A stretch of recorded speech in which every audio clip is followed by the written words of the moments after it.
that a skylight? Exactly. Sometimes the termites get you. This is a little house in Ojai built in 1947 with an unusual material. I think it's called slump block.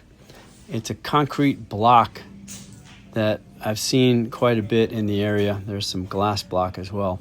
But pulling these old houses apart, it's not unusual to find a lot of termite and rot damage.